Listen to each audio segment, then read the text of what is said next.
Hey guys, and welcome back to this channel. In this video I'll be showing you guys how you can basically join CapCut PC Pro.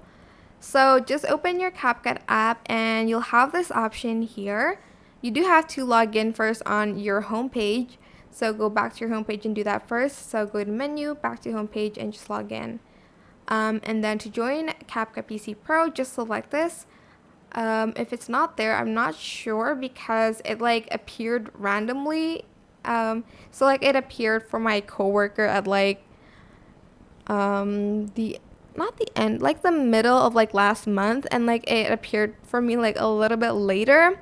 So just keep that in mind. So select join pro and select the plan and just select purchase to join CapCut PC Pro.